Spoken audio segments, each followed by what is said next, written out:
And the thing about the altissimo is because you're dealing with the upper overtones of the clarinet, is there are several different fingerings for the one note. It can get a bit confusing. So you got yourself a nice E flat.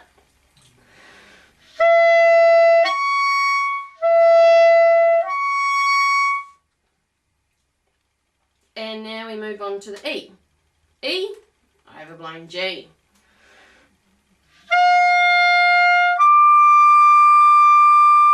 And again, it's really important that you find out where the E is, because an E then overblows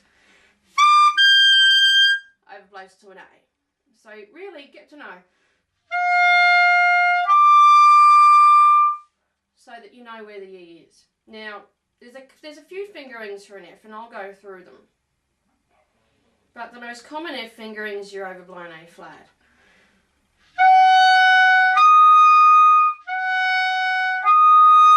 I don't like it. It tends to be a little bit flat and a little bit iffy. I sometimes put this key down as well, the little banana key, especially on my E flat, because the top F's quite a deal flat.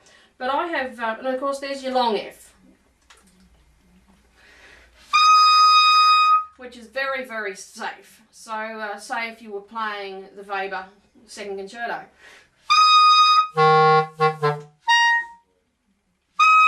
But I have a favourite fingering. Remember I was talking about that D squeaking to an F? Well, that's actually a really, really nice top F. Really, really clear. A little bit problematic if you don't get the right overtone centred in your mouth, but a slight massage of the G sharp key will get that quite nicely.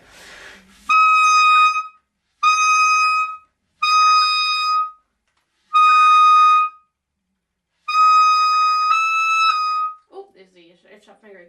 So, actually, and don't put the register key down, it'll make it far too sharp. So,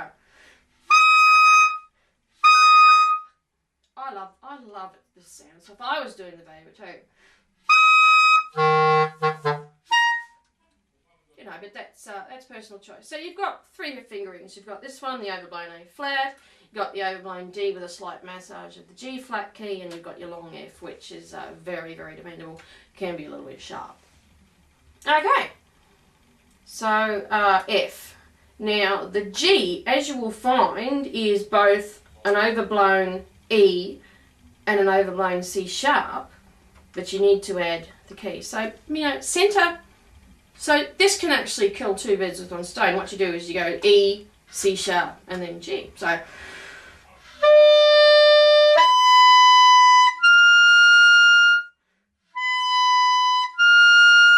you can check the tuning of the upper G by playing the lower one. So,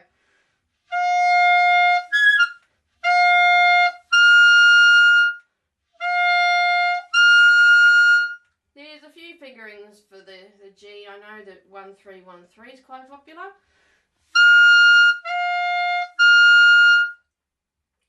There's the 1-2, the 2-1-2, but that's a bit sharp.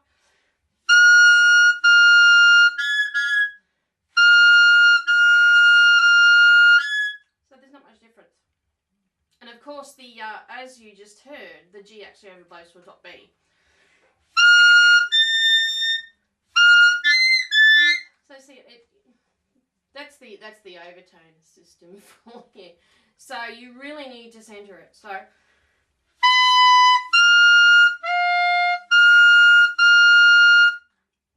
there's quite a few different G's. There's even this one, which is dreadfully sharp, but is really good for an E flat.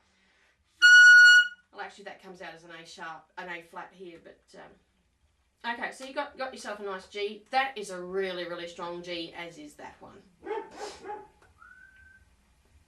Now the next is your A flat. Now a common fingering for the A flat is an overblown E flat, but I find this really, really sharp. It's almost a quarter tone sharp. You really don't want that. So there's the 2-3 sort of 1 or 2-3-2.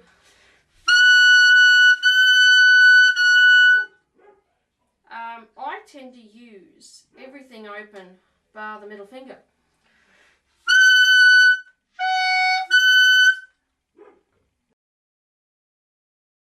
Excuse my stupid dog. That's the other one. So, with an A flat, that's my favourite A flat, but again, you need to centre it.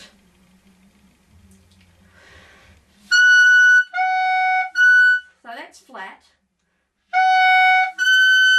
That's sharp. That's why I like this one, although there is 2, 3 and 3, which of course is that overblown E flat I was talking about. And this is, and also the interval's a perfect fourth, so you should be able to tune it really easily. That's actually a really good one, but I tend to use the open one just for its tuning. And then, as I said before, the overblown E will get you the A sharp, top A. Sorry. That's why you've really got to know where the note is.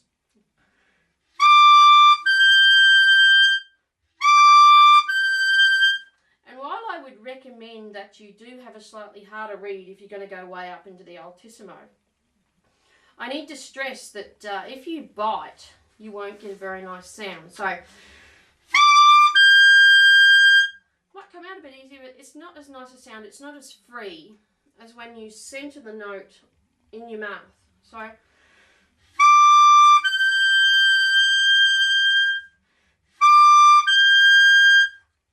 oh no, whatever works for you.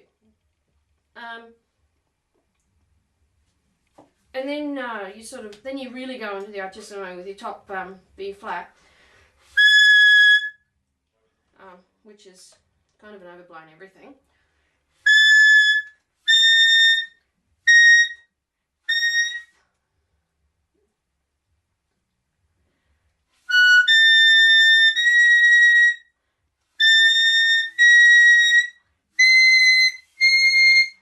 So there you go. So what I recommend is that you play with the overtone system of the clarinet. Be aware that the overtone system of the clarinet is not quite the same as most other instruments.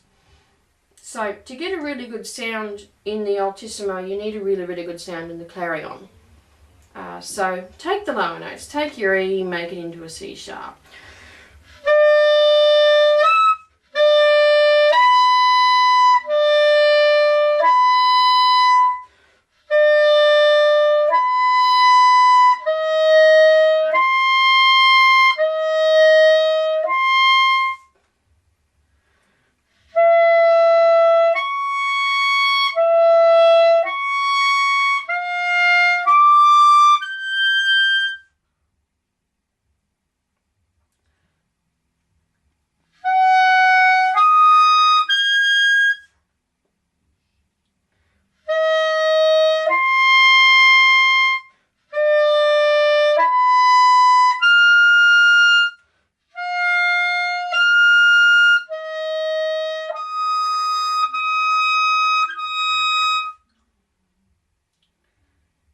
And so on.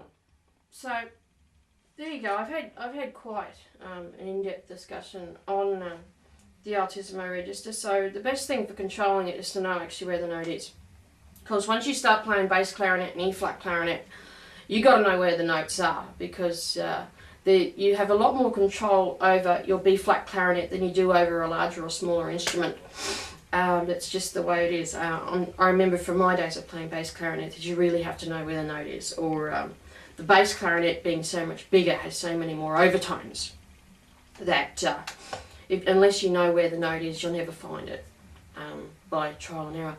And also with the E flat, it is very easy to overblow the note, and instead of getting a C sharp, you'll get the G, but you'll get a very, very flat G.